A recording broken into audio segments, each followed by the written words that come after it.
সব নয়। বড় রাজনৈতিক দলগুলোর মতামতের ভিত্তিতে জুলাই কিংবা জাতীয় সনদ তৈরির উপর গুরুত্ব দিচ্ছেন রাজনীতি বিশ্লেষকরা। তারা বলছেন পরস্পরকে দোষারোপ না করে ডেডলাইন দিয়ে আলোচনা দ্রুত সমাপ্ত করতে হবে। মৌলিক ৮ থেকে 10টি গুরুত্বপূর্ণ ইস্যুতে একমত হলেই ট্র্যাকে ওঠা সম্ভব বলেও মনে করেন তারা। খান আলমিনের রিপোর্টে দেখব বিস্তারিত।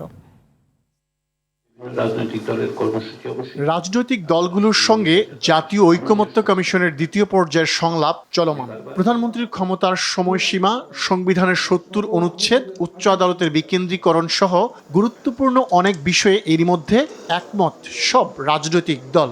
4টি কমিশনের মোট 587 প্রস্তাবের মধ্যে 436টিতে একমত হয়ে সংস্কার প্রক্রিয়াকে এগিয়ে নিয়েছে বৃহৎ রাজনৈতিক দল বিএনপি।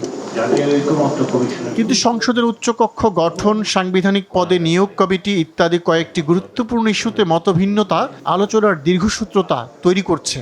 তাই বড় দলগুলোর মতামতের ভিত্তিতে সিদ্ধান্তে পৌঁছার উপর গুরুত্ব দিয়েছেন রাজনীতি বিশ্লেষকরা।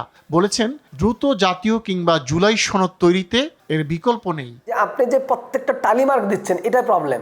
এখন 100টা পলিটিক্যাল পার্টির মধ্যে তো 100টা পার্টিরই সমান ওয়েট না জাতীয়ভাবে, যে কারণে ঐক্যমত্যটা এগোনো যাচ্ছে না।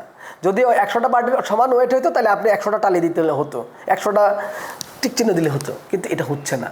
আপনাকে করা দরকার ছিল ওয়েটটা, কার কতটা ওয়েট, মেজর স্টেক হোল্ডারদের সাথে কথা বলে শেষ করলে ভালো ছিল। এত সময় যদি অপেক্ষা করা হয় তাহলে দেখা যায় রাজনৈতিক অস্থিতিশীলতা সৃষ্টি হতে পারে। তো সেই কারণে যে মেজর যে বিষয়গুলো রয়েছে সংস্কারের, সেগুলোতে ঐক্যমত সৃষ্টি করা দরকার এবং মেজর যে রাজনৈতিক দলগুলো আছে তাদের মতামত উপর ভিত্তি করে ঐক্যমত সৃষ্টি করা যেতে পারে।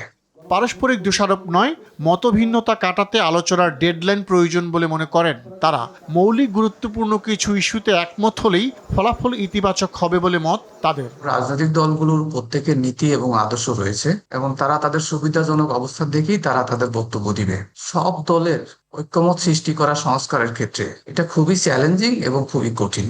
মেজর 8টা 9টা ইস্যুতে ঐক্যমত্য হলেই আমরা মোটামুটি ট্র্যাকে উঠে যেতাম। জাতীয় অনৈক্যের জন্য প্রধান দায়ী হলো ব্লেমিংটা। ও করছে না, আমি করছি না, সে করছে না, ও করছে না। এই ব্লেমিং থেকে বের হয়ে আসতে হবে। আমি ঐক্যমত্য কমিশনকে ব্লেম দিতে চাই না, রাজনৈতিক দলগুলোকে দিতে চাই না। আমি মনে করি ওনারা পারস্পরিকভাবে আন্তরিক, দলগত অবস্থানের কারণে তাদের মধ্যে ভিন্নতা আছে, কিন্তু এই ভিন্নতা কাটিয়ে উঠে একটা জায়গায় ডেডলাইন দিয়ে দিতে হবে সবাইকে, ঐক্যমত্য কমিশনকে, যে ঠিক আছে আগামী 20 তারিখের মধ্যে কমপ্লিট।